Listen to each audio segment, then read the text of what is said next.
Hello আসসালামু আলাইকুম guys, কি অবস্থা সবার? আশা করি সবাই ভালো আছেন। তো আমি বলছিলাম সিঙ্গাপুর থেকে সূর্য সিং। আপনাদের এসএমএস গুলো দেখতেছি ইদানিং ধরে ইউটিউবে। আসলে সময় হচ্ছে না ভিডিও দেওয়ার। অনেক ভাই জিজ্ঞেস করতেছে যে ভাইয়া আমরা কি শিপইয়ার্ডে যেতে পারি নাকি কনস্ট্রাকশনে যাব। তবে শিপইয়ার্ডের এসএমএস দেখতেছি ভালোই আসতেছে। তো ভাইয়া তাদের উদ্দেশ্যে একটা কথা বলি, যারা শিপইয়ার্ডে আইতে চায় সিঙ্গাপুরে ওয়ার্ক পারমিটে, আসলে ভাইয়া শিপইয়ার্ডে কেউ আইসেন না, এটা একদম বোকামো হয়ে যাবে। কারণ আপনারা যদি শিপইয়ার্ডে চলে আসেন তখন দেখা যাইব কি, হ্যাঁ আপনারা টাকা ইনকাম করতে পারবেন না এটা কোনো কথা না, ইনকাম করতে পারবেন, কিন্তু কখনো আপনারা ভবিষ্যতের জন্য কিছু করতে পারবেন না। যেমন আপনারা যদি শিপইয়ার্ডে আসেন তাহলে কিন্তু স্কিল করতে পারবেন না, এটা 100% গ্যারান্টি ভাই। কারণ শিপইয়ার্ড থেকে কখনো স্কিল করা যায় না। আজ থেকে 3 বছর আগে মেবি এরকম যারা শিপইয়ার্ডে আইতো তারা স্কিল করতে পারতো, কিন্তু ইদানিং আইসা আসলে শিপইয়ার্ডের লোকেরা কখনো স্কিল করতে পারে না। এটা সরকার চেঞ্জ এনেছে এই স্কিলের বিষয়ে। স্কিলটা এখন সিঙ্গাপুরে একটা সোনার হরিণ হয়ে গেছে ভাই। এর জন্য দেখা যায় যে কনস্ট্রাকশনে আইলে একটা আশা থাকে যে স্কিল হইব। আপনারা যারা আনস্কিল আইতেছেন আর কি, আর যারা এসপাশে আইবেন তাদের হিসাব তো একদমই আলাদা। আসলে আমার কথা বিশ্বাস হইব না তো, এই যে আমার সঙ্গে এক ভাই বসে আছে, হ্যাঁ কিছু বলুক, শোনেন স্কিল সম্পর্কে। স্কিলটা কিরকম মূল্যবান বলো একটু সবাইকে। স্কিলটা মূল্যবান হচ্ছে যে আমি যদি সিঙ্গাপুর থাকতে চাই, সিঙ্গাপুর কাজ করতে চাই, আমার ফার্স্ট সবচেয়ে বেশি প্রয়োজন হচ্ছে যে স্কিল। কারণ স্কিল ছাড়া এদেশে আমার কোনো মূল্য নাই, কোনো সার্টিফিকেট ছাড়াও কোনো মূল্য নাই। তো ফার্স্ট টাইম আমার কী করতে হবে, স্কিল করতে হবে। তো আসলে এখানে সিঙ্গাপুরে যারা আছে আনস্কিলে, তো তাদের ক্ষেত্রে অনেকটা ডিফিকাল্ট। বেশিরভাগই সাপ্লাই কাজ করা লাগে, ভালো কোম্পানি পায় না আনস্কিলে, হ্যাঁ ভালো স্যালারি পায় না, অনেক কিছু। তো ভাই আমি বলতে চাই কি, আপনারা যদি আমাদের বাংলাদেশ থেকে যদি স্কেল করে আসতে পারেন তাহলে সবচেয়ে বেশি ভালো হয়। আর সিঙ্গাপুরে আসতে গেলে স্কেলটা করাটা অনেকটা ডিফিকাল্ট। আপনার 1 বছরের এক্সপিরিয়েন্স লাগে, অনেক রুলস, তো সেগুলো ধরা পারা যায় না।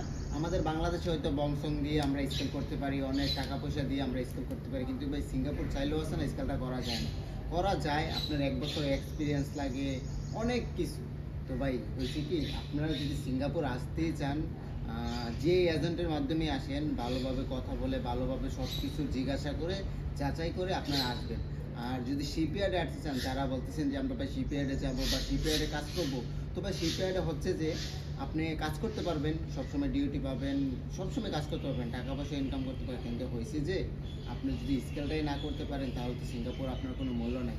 কারণ কিসের জন্য, এই যে আপনি আসছেন, আপনার কোম্পানি আজকে আপনার কোম্পানিতে চাকরি নাই, কোনো জব নাই, কোনো নাই, ঠিক আছে, আপনাকে দেখা গেছে যে দেশে পাঠিয়ে দিল, তখন আপনি 10 লাখ 12 লাখ টাকা দিয়ে সিঙ্গাপুর আসলেন, দেশে পাঠিয়ে দিলেন, জিনিসটা এরকম না, এটা তো আপনার ক্ষতি।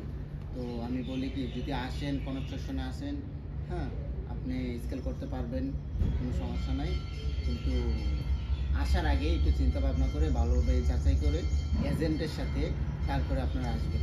ইনিহাও আসার কোনো প্রয়োজন নেই। দেখেন আমাদের মতন যখন আমরা আসছি সিঙ্গাপুরে, আমি আসছি সিঙ্গাপুরে আজকে 2 বছর, আনস্কিলে আসছি। তো আসার পরে যতটুকু বুঝতে পারছি, আর এখন যতটুকু বুঝতেছি অনেকটা ডিফিকাল্ট, অনেকটা ডিফিকাল্ট।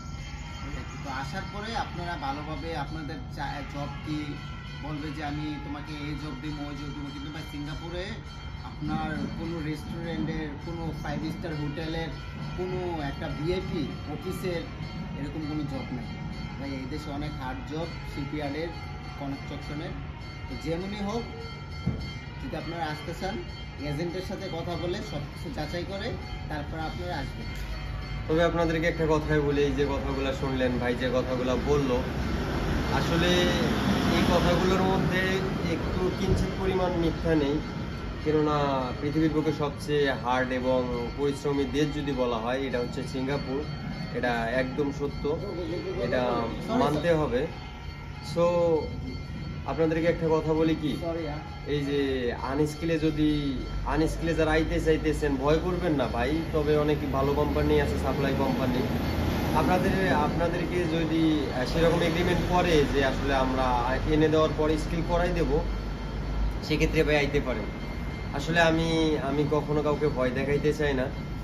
সবার স্বপ্ন থাকে যে আমি সিঙ্গাপুর যাব, সেক্ষেত্রে সবার স্বপ্ন দেখা কখনো অপরাধ না। আপনারা আইতে পারেন।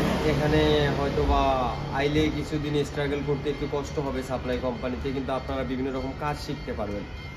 এখন দেখুন যে আপনার সাপ্লাই কোম্পানি আপনাকে 10 দিনের জন্য অন্যখানে সাপ্লাই দিল, তারপর আবার মনে করেন যে অন্য জায়গায় সাপ্লাই দিয়ে দিল, এরকম করে বিভিন্ন রকম কাজ শিখতে পারবেন। সেক্ষেত্রে আপনাদের জন্যই ভালো হবে। তো ভাই, আপনারা যারা শিপইয়ার্ডে আইতে চাইতেছেন তাদের জন্য হাজারবার বলবো আমি, আপনারা শিপইয়ার্ডে আইয়েন না ভাই, কারণ শিপইয়ার্ডে আইসা কখনো স্কিল করতে পারবেন না। এটা আসলে একদম সত্য কথা। আপনারা যদি ইউটিউব ঘাটাঘাটি করেন তারপরেও দেখতে পারবেন আসলে শিপইয়ার্ডে এখন স্কিল টোটালি অফ করে দেওয়া হয়েছে।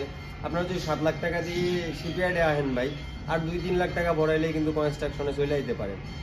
হয়তো বা সাপ্লাই আইতে হইব, কিন্তু সমস্যা নেই। কিছুদিন গেলে আপনাদের যদি এগ্রিমেন্ট থাকে যে আমাকে 1 বছর পর আমাকে স্কিল করাই দিতে হইব, তখন আপনি স্কিল করলেই একটা মেইন কোন কোম্পানিতে ঢুকতে পারবেন। তখন আপনার অটোমেটিক স্যালারি হাই হয়ে যাইবে, আর এতটা পরিশ্রম থাকবে না। সেক্ষেত্রে ভাই আমি হাজারবার বলবো, আপনারা শিপইয়ার্ডে আইয়েন না ভাই, কনস্ট্রাকশনে চলে আইয়েন। আপনাদের ভবিষ্যৎ খারাপ, আপনারা বিভিন্ন রকম স্কিল করতে পারবেন, এই স্কিলের মাধ্যমে আপনাদের ভবিষ্যৎ খারাপ করতে পারবেন। সো ভাই, আমার কথাগুলো যদি ভালোই লেগে থাকে তো অবশ্যই আমার চ্যানেলটিকে সাবস্ক্রাইব করে দেবেন, দ্বিতীয়বারও বললাম। তো সবাই ভালো থাকবেন, সুস্থ থাকবেন, আর নিজেদের খেয়াল রাখবেন। Bye bye, tata.